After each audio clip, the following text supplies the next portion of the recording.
From New York City, the makers of Clippercraft Clothes for Men and 1,036 leading retail stores from coast to coast present the world's most famous detective, Sherlock Holmes.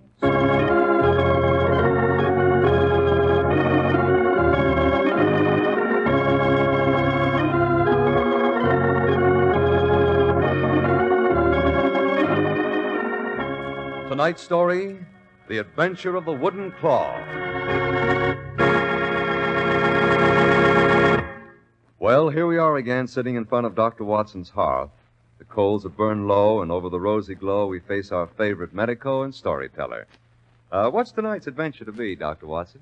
Suppose I tell the one, Mr. Stark, in which Holmes suggested I present myself as the next victim of the individual called the cat. Victim of a cat? Yes, Mr. Stark. The cat was an unpleasant person who went about bashing in the skulls of bank messengers in Boston Yard, which, as you know, gives on to Hogarth Lane, of course. Oh, naturally. Yes. A ruthless and cunning criminal, that cat, sometimes called Peggy. Aha! So it wasn't a tomcat. No. There you go, Mr. Stark, jumping to conclusions. Just for that, I shan't tell you any more of the story until you say a word on behalf of our sponsor. Fair enough, Dr. Watson. Clippercraft welcomes comparison. Compare the style, compare the tailoring, compare the all-round quality of Clippercraft with any clothes anywhere near their modest prices. That's why today's demand for Clippercraft's amazing value is so great. Ask the fine local independent store that sells Clippercraft. A store you can trust, you know, makes Clippercraft available in your community. Clippercraft suits are only $40 and $45, some Clippercraft aristocrats $50. Top coats and fine coverts and worsted gabardines are only $40 and $45, and sport jackets only $26.50. Only the Clippercraft plan could make values like these, including long-wearing worsted fabrics, possible, concentrating the buying power of 1,036 great stores across the country, creating year-round economies in manufacturing and distribution costs. See what these savings mean to you. Compare Clippercraft with clothes selling for many dollars more.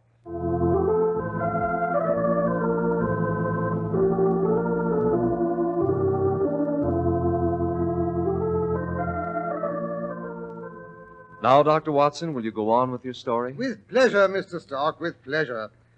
It was late one Saturday evening in May. Holmes, who had been promising to get at it all day, was finally sorting out certain odds and ends of notes and papers.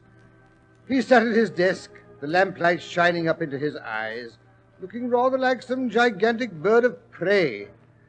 I lay on the couch enjoying my faithful briar.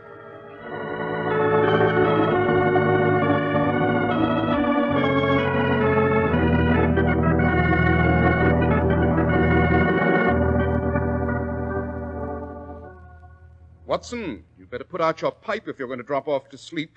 Oh, what? I wasn't sleeping. I was thinking. I always think better with my eyes closed. And when you're snoring, I suppose. I wasn't snoring? Perhaps not, but you were getting ready to. Nothing of the sort. Some people can't endure seeing anyone else relaxed and at ease while they have a job of work to do.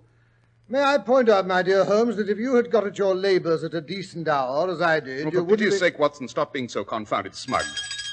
Hello, what's that? Well, the doorbell, of course. Oh, don't look so hopeful, Holmes. I don't imagine it's anything that will interrupt your labors. Probably a caller for Mrs. Hudson or the greengrocer to leave his weekly bill. It's not the greengrocer, Watson. He rings once and slips the bill under the door. No, that is someone for us. Ha-ha! Whatever brought him here is sufficiently urgent to necessitate my postponing sorting these papers, thank heaven. Come in, come in. Mr. Holmes, Mr. Sherlock Holmes. Holmes, it's Mr. Merriweather. You remember Mr. Merriweather, the chairman of the City and Suburban Bank around the corner from Saxe-Coburg Square? Yeah, but the trouble isn't there, but in the suburban branch this time, Dr. Watson. The Chiswick branch, to be exact. Chiswick? It was originally pronounced Chiswick, Watson, and it's still so spelled. It means cheese farm, I believe. However, I don't imagine Mr. Merriweather has dropped in to discuss the most frequently mispronounced of all means of communication, the English language. Good Lord, no. Mr. Holmes, something must be done to protect my bank messengers. I've had 6 in hospital with concussion of the brain, 1 a week for the last half-dozen weeks. It's always on Saturday night it happens. Dear, I was under the impression that Chiswick was a quiet, respectable suburb that rarely indulged in that sort of a Saturday night. No, but it doesn't. At least it never has, up to 6 weeks ago. And now, every Saturday night regularly, one of my bank messengers has been attacked and robbed. Robbed of a considerable sum of money. Oh, now we come to the crux of the matter. What exactly were your bank messengers doing with large sums of money on Saturday night? Carrying it from the Elephant and Castle, the famous old alehouse in Boston Yard, to the bank to be deposited. Isn't that a rather unusual procedure? It is, Mr. Holmes, it is indeed. But that's how we persuaded old Mr. Jeremy, the proprietor of the Elephant and Castle, to bring us his account. You see, the Elephant and Castle does its best business on Saturday night. Not unusually, Holmes. Watson, quiet, please. Old Mr. Jeremy is somewhat fidgety about having that much money lying around the place till the bank's open on Monday morning. He's been robbed twice, and it's made him rather nervous. Can't say I blame him. So we arranged to have a bonded bank messenger sent over every Saturday night after closing hours to gather up the money so old Jeremy could sleep in peace. Now, I wish we'd never made the offer. Once the bank messenger has signed the receipt for the money, the bank is liable for any loss, down to the last penny. By Jove, then you have had an expensive 6 weeks. Expensive? So far it's cost us close to £3,000. Tell me, Mr. Merriweather, when did the first of these robberies occur? It was 7 weeks ago tonight. It was shortly after closing hours when the policeman on the beat heard a yelling and a shouting as he came down Hogarth Lane. The spring mist was rising off the river, and at first he could see nothing.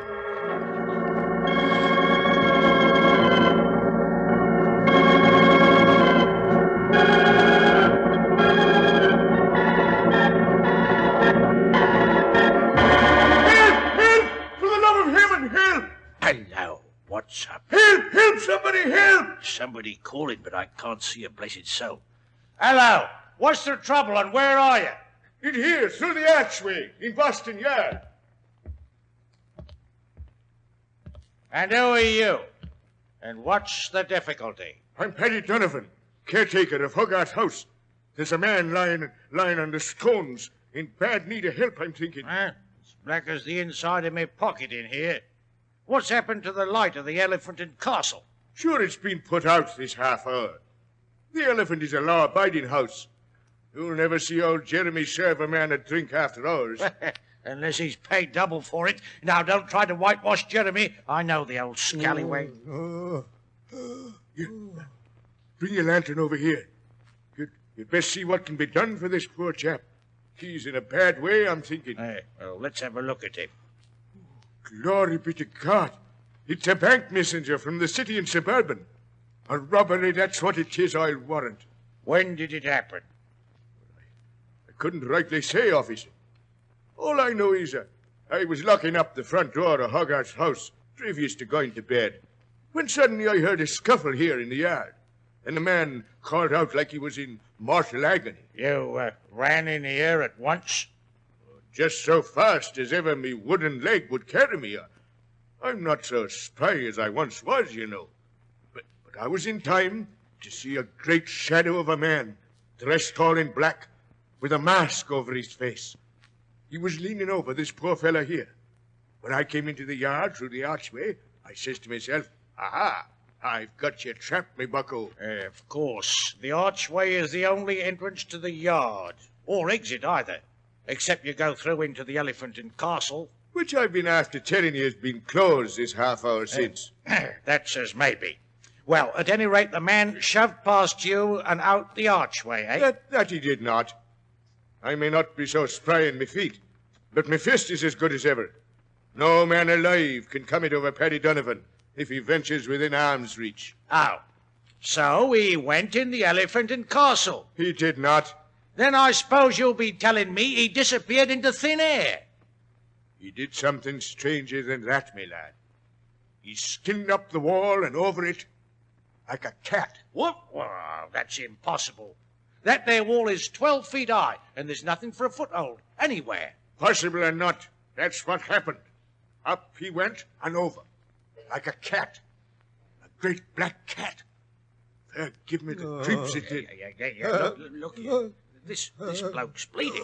Wait, it's the back of his head, I'm thinking. There's blood oozing out in the pavement from behind his ears. Yeah. Help me turn him over. We'll have a look at the injury. Lord love us. Will you look at that? A nasty blow it must have been. Cool. But it's more than just an ordinary blow. Blimey, look here. Great bloody gashes running right down into his neck. Like he'd been hit with a rake. Or clawed by a giant cat.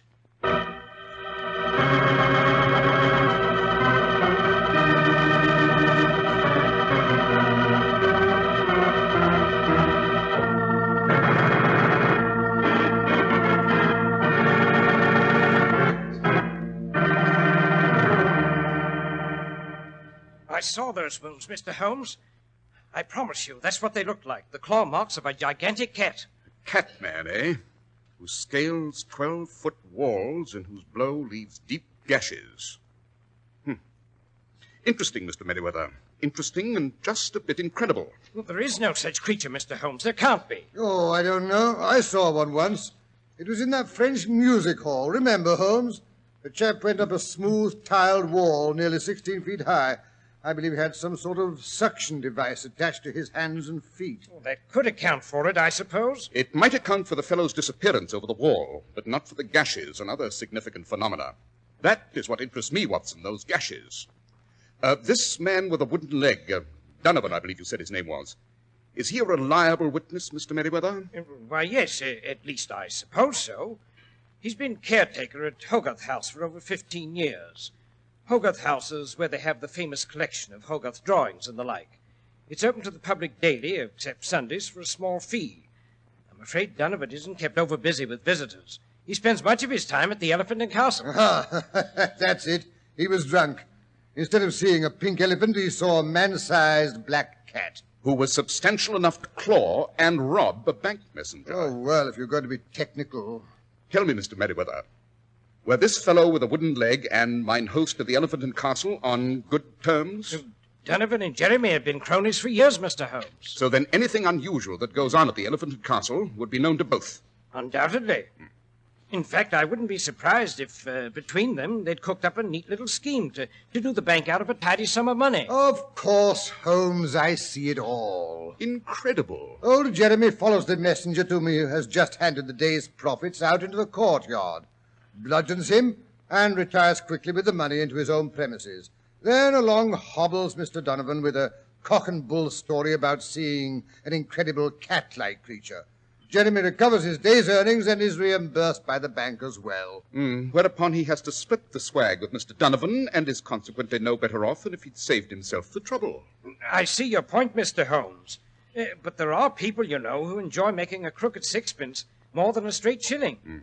Oh, but good heavens, it's after 11, and I promised Jeremy I would be at the Elephant and Castle by closing time. You mean you're undertaking the job of bank messenger yourself tonight, Mr. Merriweather? Right, I'm not a particularly brave man, but I don't feel I have the right to ask an employee to take a risk I wouldn't wish to assume myself. Bravo. On the other hand, I'm not completely foolhardy. I think the danger would be considerably minimized if I were assisted by Mr. Sherlock Holmes and Dr. Watson. What do you say, Watson? Would you consider a possible encounter with a cat man who robs bank messengers a sufficient excuse for postponing tidying up my papers?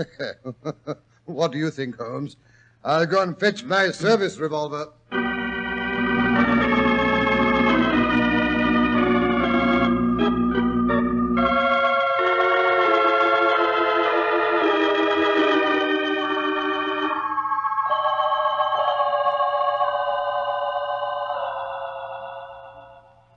Thank heavens there's a moon tonight and no fog. Here we are, gentlemen. Hogarth Lane takes its name, of course, from William Hogarth, whose country residence was here situated from 1749 Who to... goes there? Good heavens, who? I mean, what was... Calm yourself, Watson. It's merely a police officer on duty, if I'm not mistaken. Yes, they station an officer at either end of the lane every Saturday night now. They've never caught anyone or prevented the numerous repetitions of the first crime. Not so far. Well, tonight will be different because Scotland Yard has personally taken over. Well, well, if it isn't Inspector Lestrade, my favorite watchdog of the public safety. And what do you think you're doing here, Holmes? Endeavoring to stop the robbings and bludgeonings which the official minions of the law and order don't seem to be able to terminate. Well, you'll not go one step nearer the scene of this crime. No one's allowed in Boston Yard tonight without a permit. Which I have duly obtained for myself and bodyguard. Here it is. And who in thunder are you? Oh, allow me to introduce you, Lestrade. This is Mr. Merriweather, whose bank has suffered a considerable loss for 6 successive weeks due to the inefficiency of the police. You go to blazes. With pleasure. I'm sorry to have to rush off, Lestrade, but I'm afraid you're making Mr. Merriweather late for his appointment at the Elephant and Castle. Come along, Watson. Not a very well lighted thoroughfare, eh, Holmes? Well enough. I doubt that anything will escape my notice. Conceit? Pure conceit? Tell me, Mr. Merriweather, in the case of the succeeding Saturday night bank robberies, was the pattern of the crime similar to the first? Almost identical, Mr. Holmes, except that policemen have been stationed at either end of this section of Hogarth Lane to make sure that no one could leave or enter without being seen. Well, the police are as skeptical as you about a catman, Mr. Holmes. And yet, each week, a messenger has been clawed on the back of the head and robbed without uttering a sound or putting up a struggle. Oh, not without uttering a sound, Mr. Holmes. Each time the victim has cried out. But by the time that Donovan has reached the spot, the culprit was vanishing over the wall. Then, in each case, Donovan was the first to reach the victim. Why, yes, that's right. Interesting. Oh, but that's only natural. Donovan is in the habit of smoking his last pipe on the steps of Hogarth House, where he is the caretaker. You see, over there, Hogarth House is almost directly opposite the entrance to Boston Yard. And consequently, after the cry was heard, he was able to reach the scene of the crime ahead of the police, who had to run some distance. Oh, sounds reasonable enough, eh, Holmes? Oh, yes, that must be the old boy up ahead there, sitting on the steps with one leg stuck out before him. Yes, he's noticed us. He's getting up. No? He's walking away in the other direction. Ah! Great Scott, what was that? Prelude to tonight's crime, confound it. But that's impossible. Mr. Merriweather is here with us. Don't argue, Watson. Run! There goes Donovan through the gate into the yard. I say he's spry for a chap with only one good leg. Because he doesn't waste his breath as you do, Watson. Here's the entrance. Donovan, what happened? Why, I warned him not to do it. I warned him, Mr. Merriweather, sir. But you were late, and he wanted to get the money to the bank. Good Lord. It's Jeremy. Well, the blackguard has bashed old Jeremy. But the money's safe. Not this time. They didn't get it. I was waiting. I'm done for, but the money's safe. Mr. Jeremy, you know who hit you. I suspected for some time. Now I know. He's badly hurt, Holmes. He's going fast. He can't, not before he tells us. Mr. Jeremy, who is the criminal? It's Peggy. Peggy? Holmes, he's gone. Jeremy, my poor old Jeremy. But who in thunder is Peggy? Do you know, Donovan? Well, how should I know? The cat, it must have been a woman all the time. A woman dressed in men's clothes. A woman who could give a man a blow hard enough to kill him and then disappear over a 12-foot wall. You saw her do that, Donovan, before we came in the yard a minute after you got here? Well, that is, no, maybe tonight I didn't see the killer. Maybe tonight I wouldn't know.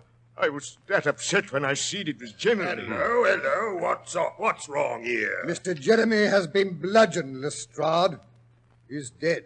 Oh, he is, eh? Right under Mr. Sherlock Holmes's nose, eh? Lestrade, whoever finished off old Jeremy is still here in this courtyard. He couldn't have scaled the wall this time. We'd have seen him. But it wasn't a he, Holmes. Mr. Jeremy said his assailant's name was Peggy. I don't care what his or her name was. If he or she is still here, I want him. Or her? You fellas, search the yard. That's what we've been doing, Governor. And I think we found something interesting here behind the rain barrel. What's that? Well, it's a man lying like he was drunk. Somebody that was thrown out of the pub earlier in the evening, like as not. And who resented it and vowed to get even with Jeremy. There's motive and opportunity as well. Arrest him and take him off to jail. And you, Donovan, help him carry the body back into the Elephant and Castle. Yes, sir. This way, boys. Carry him easy and with respect. My poor Jeremy. My poor, poor Jeremy.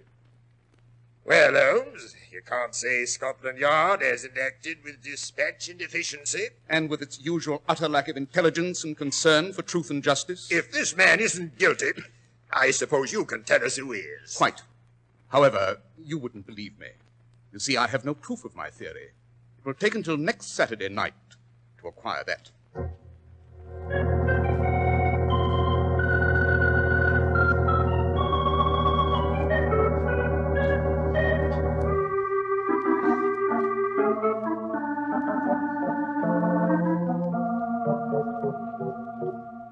I feel dashed silly, Holmes. Dressed up in this bank messenger's outfit. What's the point to it all? Watson, we're dealing with a sly and devious criminal. The only way is to catch him red-handed. During your service in the Far East, I believe you've taken part in a tiger hunt. Oh, what of it? You know the procedure. The hunter tethers a kid or a lamb to a tree and then retires to a nearby blind to wait for the tiger to attack his prey. Only this time, it's not a tiger we're after. It's a cat named Peggy. And I'm the goat. Quite. Yes, I think you may start on your journey across Boston Yard, Watson. But it's raining tonight, lowers the visibility. However, perhaps that's just as well, or the killer might recognize you. Well, I'll open the door and out you go. You've got the earnings of the Elephant and Castle safe in your pouch? Well, naturally, you put 'em there. Well, good luck, Watson. Don't be too nervous. Remember, Lestrade is hidden behind the rain barrel. A fine lot of comfort that is. Well, let's get it over with. Now, chin up, old boy. And whatever you do, fall sideways when I call out. Into a mud puddle, probably. Don't argue. Do as I say. Your life may depend on it.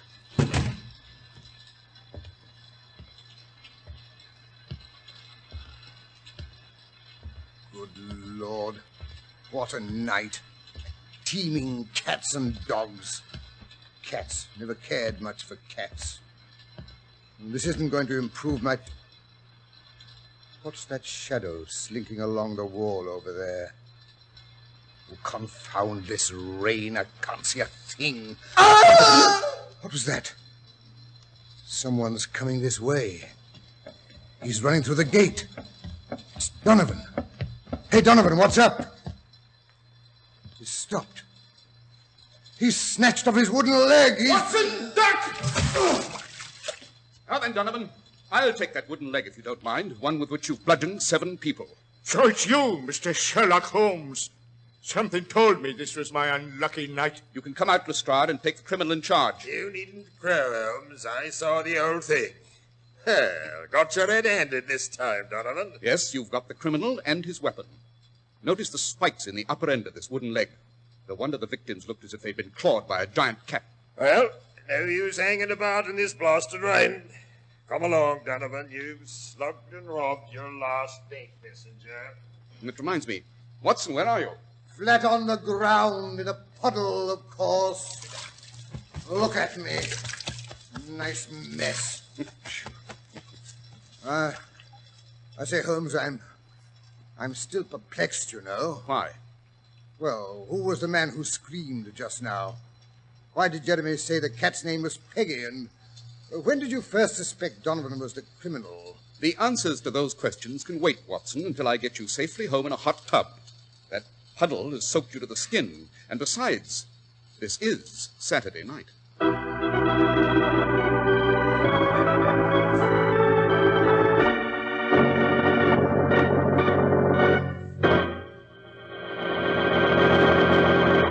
Right now is the time to visit that good store in your community that sells Clippercraft clothes. Yes, right now. For despite advancing clothing prices, Clippercraft continues to give you the same fine quality at prices amazingly low. Smart styling, fine tailoring, and perfect fit. The values are unbelievable, that's all. But they didn't just happen. They're the result of the famous Clippercraft plan, concentrating the buying power of 1,036 of the nation's finest stores from coast to coast. That's why even today you can buy top coats and fine coverts and worsted gabardines for only $40 and $45 and sport jackets for only $26.50. Yes, selling expensive clothes at inexpensive low prices at the nation's finest independent stores is the great big idea behind the Clippercraft plan. That's why men who know insist on Clippercraft clothes. So be sure to visit the Clippercraft store in your city. These leading stores in the metropolitan area are proud to add their names to Clippercraft in your suit, top coat, and overcoat. In Manhattan, Saks 34th, Broadway at 34th. John Wanamaker's men's stores, Broadway at 8th and 67 Liberty Street. In Brooklyn, Abraham and Strauss. In Newark, New Jersey, Boulevard Men's Shop, Kresge Newark. And in Jamaica, the B&B Clothes Shop, 16408 Jamaica Avenue.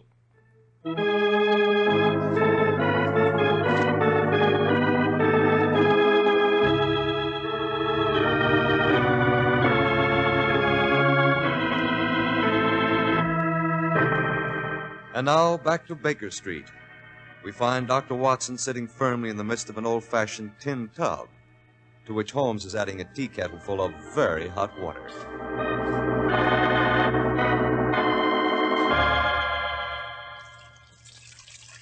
Oh, that's enough. Do you want to scald me? Yes, you are beginning to look nicely parboiled. I think you'll do. Well, then, how about answering my questions? Oh, very well. 1. The man who screamed was never the victim, Watson. It was old Donovan who was building himself an alibi. He screamed when he saw his victim cross the yard. Then he dashed in, took off his leg, and bashed him, while the police were running down the street in answer to his shouts for help. 2. Jeremy said the cat's name was Peggy, because that's what he called Donovan. Many a peg-legged man is nicknamed Peggy, you know.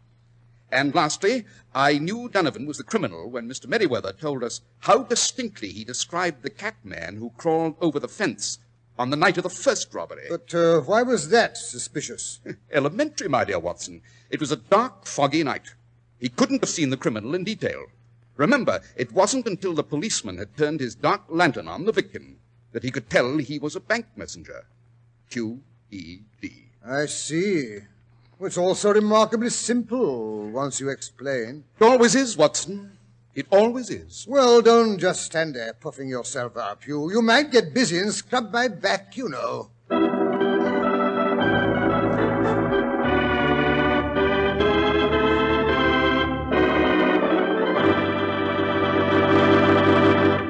Well, that was an interesting adventure, Dr. Watson. And what story are we to have next week? Next week's story takes place in the Tower of London. It tells how Holmes and I rescued a damsel in distress and reformed a stony-hearted army officer and recovered a golden platter that should, by rights, have remained with the crown jewels. I call it the case of King Philip's golden salver.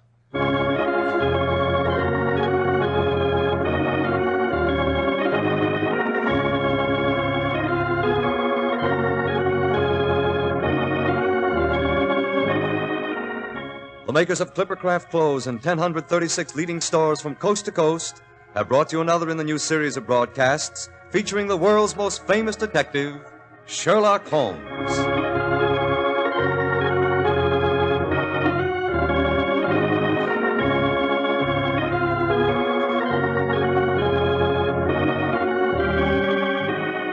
Our stories are based upon the character of Sherlock Holmes, created by Sir Arthur Conan Doyle. Sherlock Holmes is played by John Stanley, Dr. Watson by Alfred Shirley, and the dramatizations are by Edith Miser. Sherlock Holmes is produced and directed by Basil Lochran, with special music by Albert Berman.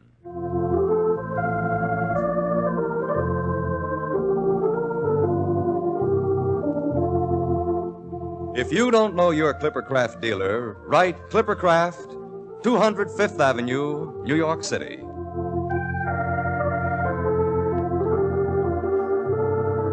Be sure to listen next week to Sherlock Holmes in the case of King Philip's golden salver.